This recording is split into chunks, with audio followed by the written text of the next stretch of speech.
اور آج کی میری گفتگو کا عنوان بھی یہی ہے کہ نبی کریم علیہ السلام نے فرمایا کہ میرا سب سے بہترین امتی، تو وہ کتنا خوش نصیب انسان ہوگا کہ جس کے بارے میں اللہ کے محبوب علیہ السلام اس بندے کو یہ سرٹیفکیٹ عطا فرما دیں گے کہ یہ میرا سب سے بہترین امتی ہے۔ کسی کو آج کوئی آدمی کہے کہ یہ بہت اچھا ہے، اسے خوشی ہوتی ہے۔ کوئی محلے کا بزرگ کہہ دے کہ اس کی تعریف کر دی، اس کو خوشی ہوتی ہے۔ لیکن اس آدمی کو اپنے مقدر پر ناز کرنا چاہیے کہ جس کو تمام نبیوں کے سردار کہہ دیں کہ یہ میرا امتی بڑا بہترین ہے، یہ میرا امتی بڑا اچھا ہے۔ آخر وہ کون سی ایسی کوالٹیز ہیں،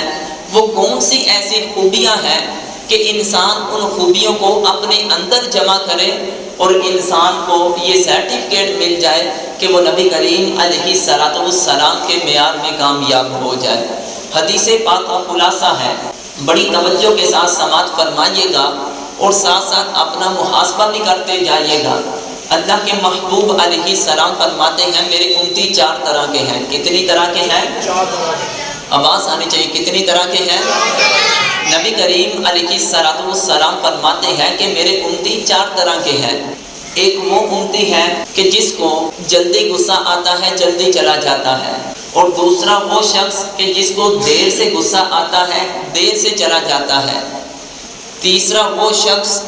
کہ جس کو جلدی غصہ آتا ہے اور دیر سے جاتا ہے، اور چوتھا وہ شخص کہ جس کو دیر سے غصہ آتا ہے اور جلدی چلا جاتا ہے۔ اللہ کے محبوب علیہ السلام فرماتے ہیں کہ مجھے وہ شخص سب سے بہتر لگتا ہے، میری نظروں میں میرے معیار کے مطابق کامیاب بہتر وہ شخص ہے کہ جس کو دیر سے غصہ آئے اور جلدی چلا جائے۔ اب ہم نے اپنا محاسبہ کرنا ہے، کیونکہ ہر انسان کے اندر ان 4 چیزوں میں سے ایک چیز ضرور ہوگی۔ یا تو اس کو جلدی غصہ آتا ہوگا، جلدی چلا جاتا ہوگا،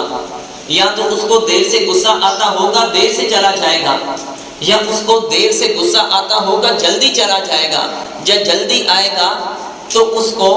دیر سے جائے گا۔ اگر ہمیں غصہ دیر سے آتا ہے اور جلدی چلا جاتا ہے تو پھر ہمیں اپنے رب کا شکر کرنا چاہیے کہ اللہ کی ذات نے ہمیں وہ خوبی عطا کی ہے کہ جو اللہ کے محبوب علیہ السلام نے بھی پسند فرمائی ہے۔ اگر ہمارے اندر یہ کوالٹی نہیں ہے، ہمیں دیر سے غصہ اور جلدی جانے والی صورت نہیں ہے، تو پھر ہمیں اپنا محاسبہ کرنا ہوگا، ہمیں اپنے اندر یہ کیفیت پیدا کرنی ہوگی، کیونکہ جب ہم اپنے اندر یہ صورت، یہ کیفیت اپنے اندر یہ پیدا کر لیں گے، اپنی عادت ایسی بنا لیں گے کہ ہمیں غصہ دیر سے آئے اور جلدی چلا جائے تو ہم اللہ کے محبوب بندے بن جائیں گے۔ کیونکہ غصہ آتا تو اکیلے ہے، لیکن جب جاتا ہے انسان کی عقل کو، اس کے اچھے اخلاق کو، اس کی اچھی صورت کو بگاڑ کے چلا جاتا ہے۔ کیونکہ اللہ کے محبوب علیہ السلام کی بارگاہ میں ایک شخص حاضر ہوا، عرض کرنے لگا اے اللہ کے محبوب علیہ السلام، مجھے کسی چیز کی وصیت کیجیے۔ تو نبی کریم علیہ السلام نے فرمایا تو غصہ نہ کر۔ پھر اس نے کہا مجھے وصیت کرے، نبی کریم علیہ السلام نے فرمایا تو غصہ نہ کر۔ پھر تیسری بار پوچھا، جتنی بار بھی اس شخص نے نبی کریم علیہ السلام سے یہ سوال کیا کہ مجھے کسی چیز کی وصیت کریں تاکہ میری دنیا آخرت سنور جائے، تو نبی کریم علیہ السلام نے ہر مرتبہ یہی بتایا کہ تو غصے سے بچ، غصے سے بچ۔ کیونکہ جو آدمی غصے پر کنٹرول کر جاتا ہے حقیقت میں وہ سب سے بڑا پہلوان ہوتا ہے۔ کیونکہ نبی کریم علیہ السلام نے فرمایا کہ بڑا پہلوان وہ شخص نہیں جو میدان کے اندر دوسرے شخص کو نیچے بھی چھاڑ دے، بڑا پہلوان وہ شخص ہے کہ اس کو غصہ آئے اور اپنے غصے کو کنٹرول کر لے۔ کیونکہ یہ جنتی صفتوں میں سے ایک صفت ہے۔ کیونکہ اللہ کے محبوب علیہ السلام فرماتے ہیں کہ وہ بندہ جو دنیا میں رہتے ہوئے اپنے غصے کو ضبط کر لے گا، کسی بندے نے اس کو وہ بات کر دی کہ جو اس کے مزاج کے خلاف تھی یا اس کی حق تلفی کر دی، تو انسانی مزاج ہے، اس کے اندر غیرت ہے، اس کو غصہ آ جاتا ہے۔ تو جب اس کو غصہ آیا وہ اپنا غصہ نکالنے پر قدرت بھی رکھتا تھا، لیکن اس بندے نے کیا کیا؟ ہر کچھ قدرت ہونے کے باوجود بھی دوسرے بندے پر غصہ نہیں نکالا، اپنے غصے کو کنٹرول میں رکھا، تو ایسے بندے کے بارے میں اللہ کے محبوب علیہ الصلوۃ والسلام فرماتے ہیں کہ کل قیامت کا دن ہوگا،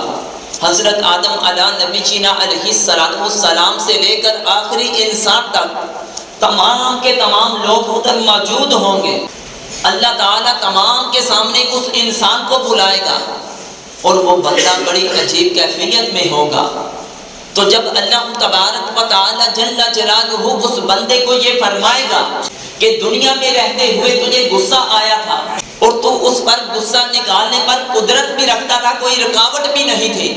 لیکن اس کے باوجود تو نے اس سے درگزر والا معاملہ کیا، مجھے یہ تیرا عمل اتنا پسند آیا، اے بندے یہ جنت کی حوریں ساری کی ساری تیرے سامنے ہے، اب ان میں سے جو بھی تجھے پسند ہے وہ اس میں سے لے لے۔ یعنی اللہ کی ذات اس بندے سے اتنا اس محبوب ہو جائے گی، اس کو اتنا پسند کرے گی کہ جس بندے کے اندر یہ کیفیت پیدا ہو جائے گی کہ وہ اپنے غصے کو کنٹرول کرنے والا ہوگا۔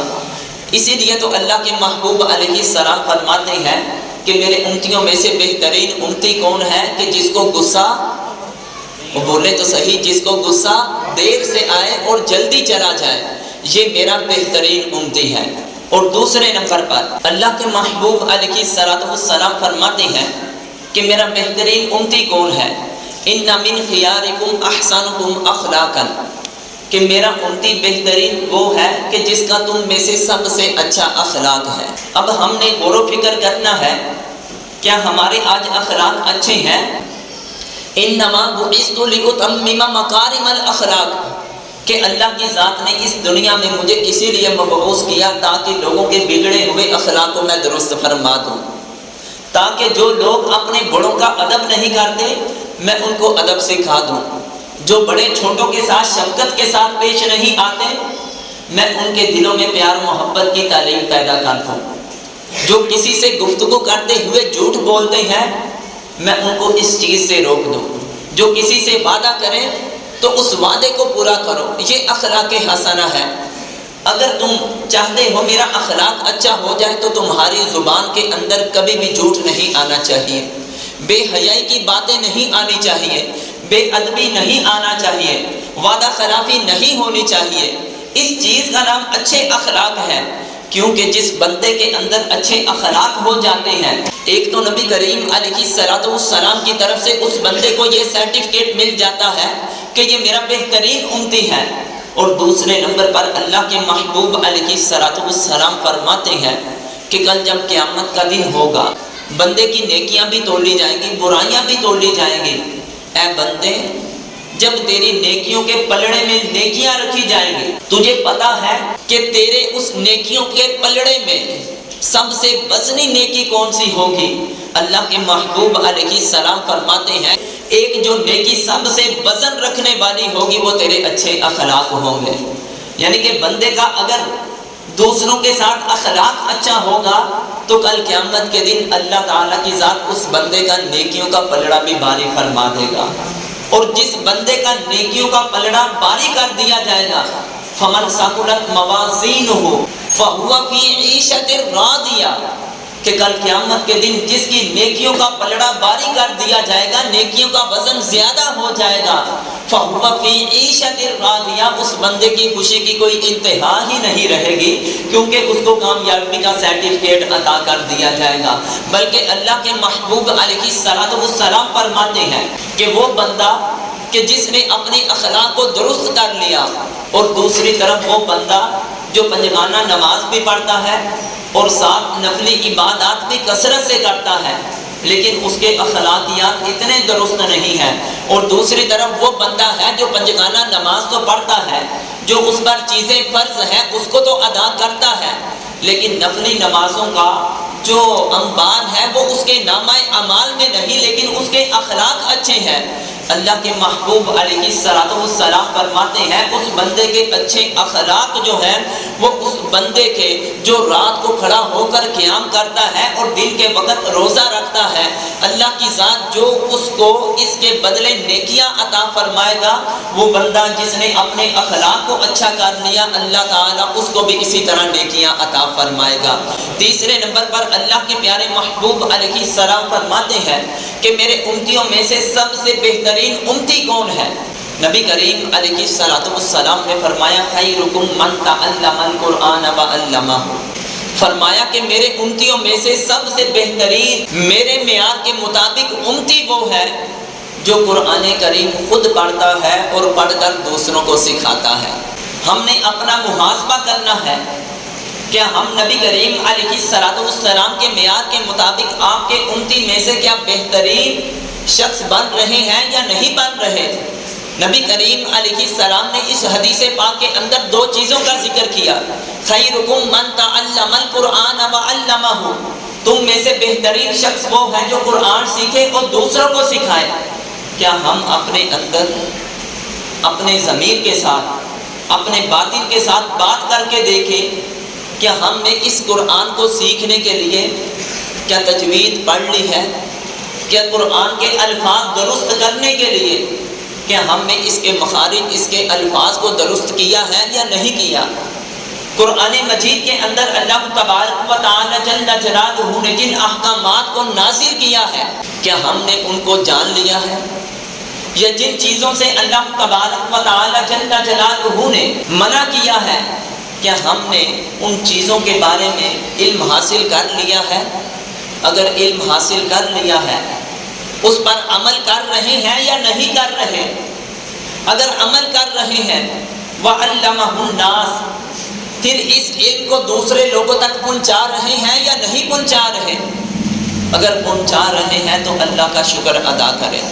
کہ مولا تو نے ہمیں اتنی بڑی نعمت سے مالا مال فرما دیا، اتنی بڑی نعمت سے مالا مال فرما دیا کہ تو نے ہم کو اپنی پاک مقدس کتاب کو پڑھنے کی، پھر دوسرے لوگوں کو پڑھانے کی، پھر اس کے احکامات سمجھنے کی، پھر اس پر عمل پیرا ہونے کی توفیق عطا فرمائی۔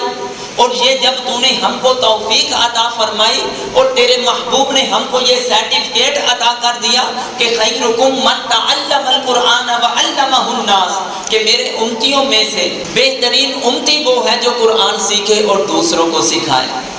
کیونکہ جو بندہ دنیا میں رہتے ہوئے قرآن کو سیکھتا سکھاتا ہے، حضرت علی المرتضیٰ رضی اللہ تعالی عنہ فرماتے ہیں مجھے اللہ کے محبوب علیہ السلام نے فرمایا اے علی تو قرآن سیکھ اور دوسروں کو سکھا۔ کیا کر؟ قرآن سیکھ اور پھر اس قرآن کو دوسروں کو بھی۔ جب تو قرآن خود سیکھے گا پھر اسی قرآن کو دوسرے لوگوں کو بھی سکھائے گا۔ اگر تو اپنی زندگی کے اندر اس عمل کو لازم کر لے گا قرآن کے ساتھ اپنا تعلق مضبوط رکھے گا، صبح اٹھے گا تو فجر کی نماز پڑھے گا، قرآن کی تلاوت کو اپنے اوپر لازم کر لے گا، چاہے تو 1 پاؤ پارا پڑھے یا 2 پاؤ پارا پڑھے، کتنا بھی تو قرآن مجید پڑھے، تو ہر روز اٹھ کر اپنی آنکھوں سے قرآن کی زیارت کرنے کا معمول بنا لے گا، پھر تو قرآن کو سیکھ کر دوسرے لوگوں کو سکھائے گا۔ اللہ کے محبوب علیہ السلام فرماتے ہیں کہ جب بندہ ایسا دنیا سے جائے گا، جانا تو ہر ایک نے ہے، قرآن پڑھو یا نہ پڑھو، قرآن کو سیکھو یا نہ سیکھو، جب موت کے فرشتے نے آنا ہے تجھ کو لے جانا ہے، لیکن وہ بندہ جو دنیا میں رہتے ہوئے قرآن سیکھتے سکھاتے اس دنیا سے چلا گیا، جیسے ہی کل قیامت کا دن ہوگا وہ قبر سے اٹھے گا، اللہ تعالیٰ اس قرآن سیکھنے سکھانے والوں کو شہیدوں کی صف میں کھڑا فرما دے گا۔ پھر اللہ کے محبوب علیہ السلام حضرت علی المرتضیٰ کرم اللہ وجہہ الکریم کو فرماتے ہیں کہ اے علی تو قرآن پڑھ اور اس کو دوسرے لوگوں کو بھی پڑھا، جب تو قرآن پڑھتا پڑھاتا اس دنیا سے چلا جائے گا، پردہ کر جائے گا، تو کل قیامت کا دن ہوگا، بلکہ قیامت کا دن تو دور کی بات، جب تو قبر میں جائے گا، اللہ کے فرشتے جس قبر کے اندر تجھ کو دفن کیا جائے گا، فرشتے اس قبر کا ایسے ہی آ کر طواف کریں گے جس طرح بیت اللہ کا ہم جا کر طواف کرتے ہیں۔ یعنی یہ قرآن سیکھنے کی وجہ سے بندے کو اتنی برکتیں نصیب ہو جاتی ہیں، یعنی اس بندے کی قبر کی زیارت کے لیے آسمان سے فرشتے آ جاتے ہیں۔ پھر جب کل قیامت کا دن ہوگا وہ قرآن آئے گا، اور جب قرآن آئے گا اللہ کی بارگاہ میں عرض کرے گا کہ یا پروردگار عالم، یہ حشر کے میدان کے اندر یہ فلاں فلاں شخص ہے، یہ دنیا میں رہتے ہوئے مجھ کو سیکھتا تھا اور سیکھ کر لوگوں کو سکھاتا تھا، اور جو کچھ بھی اس کے اندر تیرے احکام تھے اس کا اس نے علم حاصل کیا، پھر اس پر اپنی طاقت کے مطابق عمل کرنے کی بھی کوشش کی، لوگوں تک بھی یہ پیغام پہنچاتا رہا۔ یا پروردگار عالم، اس بندے نے اپنی ساری کی ساری زندگی تیری کتاب کو سیکھنے سکھانے میں لگا دی، ہر وقت اس کے دل کے اندر تیری کتاب کی تڑپ ہوتی تھی۔ قرآن اللہ کی بارگاہ میں عرض کرے گا کہ یا پروردگار عالم، تو اس کو عزت عطا فرما۔ تو اس حشر کے میدان میں ذرا تصور کر کے دیکھیں کہ قرآن تمہاری طرف سے ایک وکیل بن کر اللہ کی بارگاہ میں عرض کرے گا کہ مولا اس بندے کو عزت عطا فرما، تو اللہ تبارک و تعالی جل جلالہ اس بندے کے سر پر ایک عزت کا تاج پہنا دیا جائے گا، اور وہ جو تاج پہنایا جائے گا اس کی روشنی کس قدر زیادہ ہوگی کہ ایک طرف سورج کی روشنی ہو اور دوسری طرف اس بندے کے سر پر جو تاج پہنایا جائے گا اس کی روشنی سورج کی روشنی سے بھی زیادہ ہوگی۔ جب اس کے سر پر ایک عزت کا تاج پہنا دیا جائے گا، پھر قرآن اللہ کی بارگاہ میں عرض کرے گا کہ مولا اس بندے نے دنیا میں رہتے ہوئے میرے ساتھ وفا کی ہے تو اس کو اور زیادہ عزت عطا فرما۔ تو اللہ تبارک و تعالی جل جلالہ کل قیامت کے دن جب ہر انسان کے جسم پر کسی طرح کا کوئی بھی لباس نہیں ہوگا، ہر انسان مرد عورت برہنہ حالت میں ہوں گے، اللہ تبارک و تعالی جل جلالہ اس کو ایک عزت والا لباس عطا فرما دے گا۔ وہ اتنا قیمتی لباس ہوگا، اتنا قیمتی لباس ہوگا کہ دنیا اور جو کچھ بھی دنیا میں ہے وہ تمام کی تمام چیزیں ایک طرف ہو جائیں، جو اس کو لباس پہنایا جائے گا وہ دنیا اور دنیا کی چیزوں سے بھی قیمتی ہوگا۔ اتنا عظمت والا اللہ کی طرف سے قرآن پڑھنے والے کو یہ لباس پہنایا جائے گا۔ اور یہ حافظ قرآن کی بات نہیں، ہر اس شخص کی بات ہے جو قرآن پڑھنے کی سیکھنے کی کوشش کرتا ہے اور دوسروں کو سکھانے کی کوشش میں لگا رہتا ہے۔ یہ اس شخص کے بارے میں اللہ کے محبوب علیہ السلام نے فرمایا۔ پھر جب یہ دو عمل کر دیے جائیں گے، تیسرے نمبر پر پھر قرآن اللہ کی بارگاہ میں عرض کرے گا کہ مولا یہ دنیا میں رہتے ہوئے بندہ میرے ساتھ تعلق جوڑے رکھا تھا، ہر روز مجھے پڑھتا تھا، مجھے لوگوں تک پہنچاتا تھا، میرے احکامات پر عمل کرتا تھا، اے اللہ کیا تو اس بندے پر راضی نہیں ہے؟ تو اللہ تبارک و تعالی جل جلالہ اس وقت قرآن مجید کو فرمائے گا کہ میں اس بندے سے راضی ہو چکا ہوں۔ تو جب اللہ تبارک و تعالی جل جلالہ اس قرآن کی تلاوت کرنے والے سے راضی ہوگا اور رب تعالی کی ذات اس قرآن پڑھنے والے کو فرمائے گی کہ اے بندے اب میں تجھ سے راضی ہو چکا ہوں، تو جنت میں داخل ہو جا، اور جب تو جنت میں داخل ہو اقرأ القرآن، تو قرآن کی تلاوت کرتا جا، ورتقی، اور تو جنت کے درجات کی طرف چڑھتا جا، یعنی تو الحمد سے قرآن کریم کی تلاوت کو شروع کر اور اپنی منزلیں جو ہیں وہ طے کرتا جا، جہاں جا کر تیرا قرآن مکمل ہوگا وہ جنت میں تیرا مقام ہوگا۔ یعنی قرآن کے ساتھ محبت کرنے والے کو اس قدر کل قیامت کے دن اور دنیا کے اندر اس طرح عزتوں سے نوازا جائے گا۔ عزتوں سے نوازا بھی کیوں نہ جائے، کیونکہ نبی کریم علیہ السلام نے خود اس کو سرٹیفکیٹ عطا کیا ہے کہ خیرکم من تعلم القرآن وعلمہ الناس، لوگوں میں سے بہترین شخص وہ ہے کہ جو قرآن سیکھے اور دوسروں کو سکھائے۔ اور نبی کریم علیہ السلام نے فرمایا کہ میرے امتیوں میں سے بہترین امتی کون ہے؟ کہ ایک شخص اللہ کے محبوب علیہ السلام کی بارگاہ میں حاضر ہوا، آ کر عرض کرنے لگا مسلمانوں میں سے بہترین مسلمان کون ہے؟ تو نبی کریم علیہ السلام نے جواب میں ارشاد فرمایا المسلم من سلم المسلمون من لسانہ و یدہ، کہ مسلمانوں میں سے بہترین مسلمان وہ ہے کہ جس کی زبان اور ہاتھ سے دوسرے مسلمان محفوظ رہے۔ اب اس حدیث پاک کے اندر دو چیزوں کا ذکر کیا. کتنی چیزوں کا ذکر کیا؟ کتنی چیزوں کا ذکر کیا؟ دو چیزوں کا ذکر کیا. فرمایا کہ بہترین مسلمان وہ ہے، بہترین میرا امتی وہ ہے کہ جس کی زبان اور ہاتھ سے دوسرے مسلمان محفوظ رہے. ہاتھ سے پہلے زبان کو کیوں ذکر کیا؟ حالانکہ انسان جو اپنے ہاتھ سے کسی کو تکلیف پہنچاتا ہے وہ زبان سے بھی کیا اس طرح تکلیف پہنچا سکتا ہے؟ ہاتھ کے ساتھ ہم کسی کو تھپڑ ماریں گے اس کو درد ہوگا، زبان کے ساتھ ہم کسی کو تھپڑ مار سکتے ہیں، لیکن ہاتھ کے بدلے زبان کو پہلے کیوں ذکر کیا؟ اس لیے کہ ہاتھ اسی کو تکلیف پہنچاتا ہے جو سامنے ہوتا ہے، اور زبان اس کو بھی تکلیف پہنچا دیتی ہے جو سامنے موجود نہ بھی ہو. ہاتھ کے ساتھ انسان کسی کو زخم دے، کسی کا سر پھاڑ دے، پھر انسان اس پر کوئی مرہم لگائے، کوئی میڈیسن لگائے، وہ زخم بھر جاتا ہے. لیکن وہ زخم جو انسان اپنی زبان سے کسی کو دیتا ہے وہ زخم ایسا ہوتا ہے کہ اس کے اوپر کوئی بھی مرہم لگائی جائے وہ زخم ختم ہونے کا نام ہی نہیں لیتا. اسی لیے فرمایا کہ بہترین مسلمان وہ ہے کہ جس کی زبان اور ہاتھ سے دوسرے مسلمان محفوظ رہے. اگر ہماری زبان اور ہاتھ سے دوسرے مسلمان محفوظ ہیں،